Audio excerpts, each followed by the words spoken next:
bienvenida y estamos muy contentos de poder reunirnos hoy en compañía del senador nacional Aníbal Fernández. De conquistados sin derechos a derechos conquistados. Es el ciclo de conferencias del Centro de Estudios Superiores Padre Alberto de Agostini y agradecemos los minutos que nos brinda el senador Aníbal Fernández, que hoy va a estar llevando adelante esta disertación, esta conferencia, que esperemos se convierta en una charla, debate. Contanos un poquito cómo va a ser y bienvenido, Aníbal, antes que nada. Primero agradecer que me hayan invitado. Yo con Lito tengo un gran cariño y bueno, estuvimos charlando, sé lo que piensa el grupo que está trabajando en este sentido y es bueno escuchar todas las campanas. Yo no me puedo escindir de quién soy. Formé 9 años, 11 meses y 8 días desde el gobierno nacional y popular del que reivindico segundo a segundo, y es el tercer libro que escribo con Carlos Caramelo, 2 de ellos copiando las formas de don Arturo Jaureche en el Manual de Sonceras Argentinas, tratando de desbaratar, como él lo hacía, los disparates argumentales que se hacían contra el gobierno de Juan Perón. Nosotros lo hacemos defendiendo a los gobiernos de Néstor y de Cristina. Y en el último caso, en un libro de culto del peronismo, como es Conducción Política, lo que hacemos nosotros es tomar anárquicamente los temas del 51, que es cuando Perón anuncia toda esta visión, y 63 años después, cómo se muestra que esa acción política vista hace unos cuantos años atrás se lleva a la práctica, porque eso es lo que se sostiene. Perón decía que no sabía nada de política, que sabía de conducción política, y eso es lo que se sostiene 63 años después. Y bueno, acá estamos tratando de contar lo nuestro, y después si pinta para contestar preguntas también.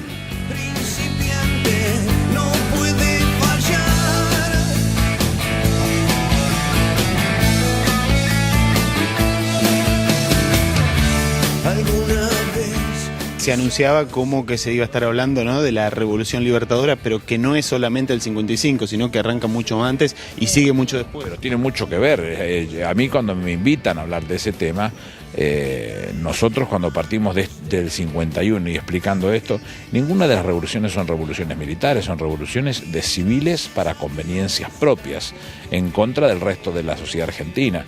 Entonces yo lo que quiero es reivindicar esa situación.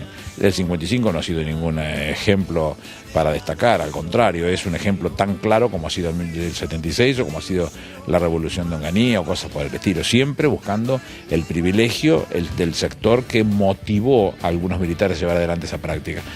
Bueno, hay muestras sobradas. La gente debería saber que cuando se habla todos los días del Club de París, Cristina acaba de acordar con el Club de París.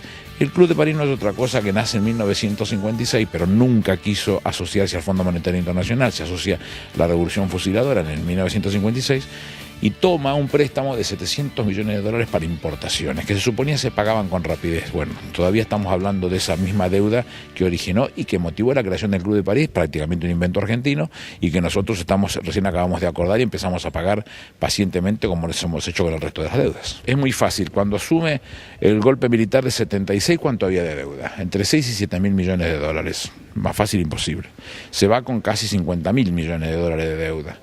Y después, el resto de los gobiernos no es tanto lo que toman en forma física, viva, como diríamos en la calle nosotros, sino lo que significa la refinanciación, pagar más intereses y pagar los intereses que se venían pagando, pero nunca el capital, con lo cual cada vez debemos más.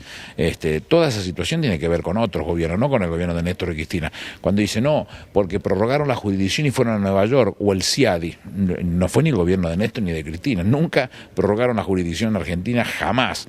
Te voy a dar un dato histórico. Cuando se produce la revolución de 1976, el 24 de marzo, los últimos días de abril, es decir, a poquitos días de haber comenzado, se sacan varias decisiones trascendentales para esa junta que conducía al país, de facto. Una era las disposiciones propias de lo que iba a hacer la junta, cómo se iba a organizar en sí misma. Los otros elementos que sacaban al juicio era la derogación de la ley del impuesto a la herencia, porque Martínez de Oz, que es la cabeza, uno de los mentores del golpe militar del 76, tenía que hacer la sucesión de su familia, que eran muy ricos. Y el otro punto es la derogación del artículo primero del Código Procesal Civil y Comercial de la Nación, que decía que era improrrogable la jurisdicción argentina. Por eso, a partir de ese momento, comienza la posibilidad de prorrogar jurisdicción. Y en la década del 90 se hace un festival de prórroga de jurisdicciones, fundamentalmente de cuando se hacen acuerdos bilaterales entre el gobierno argentino con los otros gobiernos, y prorrogan jurisdicciones en otros lugares del mundo en donde nosotros no tenemos más remedio que acatarlo porque son convenios firmados y aprobados por ley. Entonces, es muy difícil salir de eso. En los últimos, no sé, 50 o 60 años, la moneda argentina ha ido perdiendo varios ceros. Incluso en la década del 70 siempre se ha corrido la coma. Hasta el momento, en lo que va de este gobierno, no se ha perdido ningún cero, más allá del valor del dólar. Pero la valoración real de lo sucedido con estos gobiernos no lo contamos como historia, lo contamos como un hecho fáctico para razonar, porque el daño que se le ha producido a la economía argentina es superlativo, siempre en beneficio de los ricos que hicieron este gesto, porque no eran pobres, que estaban desesperados por necesidades y por eso actuaron como actuaron. Eran todos ricos que querían ganar más plata de la que ya tenían. Entonces esa acción es la que nosotros cuestionamos severamente a los civiles. Es un golpe civil y militar, cívico-militar, a los que fueron responsables intelectuales de esa posición. El de simular, no quieres girar maniatado, quieres paulear y arremolinar.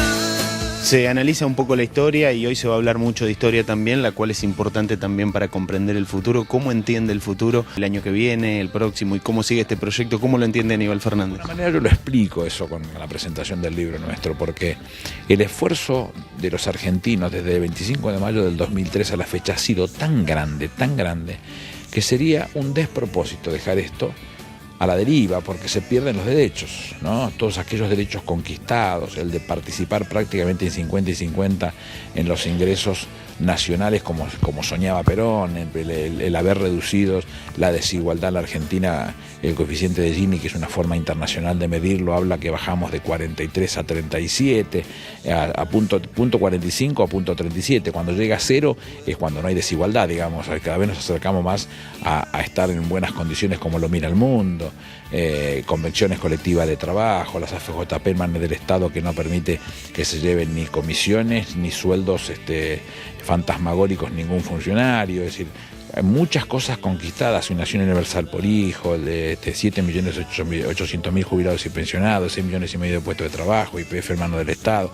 Muchas cosas que tienen que ver con el respeto y el reconocimiento de los argentinos, que se perdería dejándola en manos de impresentables. Entonces yo creo que es importante destacar este punto. Aníbal, muchísimas gracias, ojalá que la gente lo disfrute, que haya una ida y vuelta también, y sobre todo, bueno, que quede plasmado lo que se quiere transmitir, y bueno, también me imagino que vos estarás ansioso por recibir, a ver lo que tiene la gente para comentar en este tipo de charlas. De todos lados nos llevamos alguna cosa positiva, que el hombre y la mujer de a pie, como le gustaba decir a Néstor, te suelen comentar de lo que ven todos los días y que nos aportan como gestos constantes del crecimiento que es necesario para todos los argentinos. Así que bueno, muchas gracias por darme la oportunidad de hacerlo conocer mi pensamiento a su sociedad.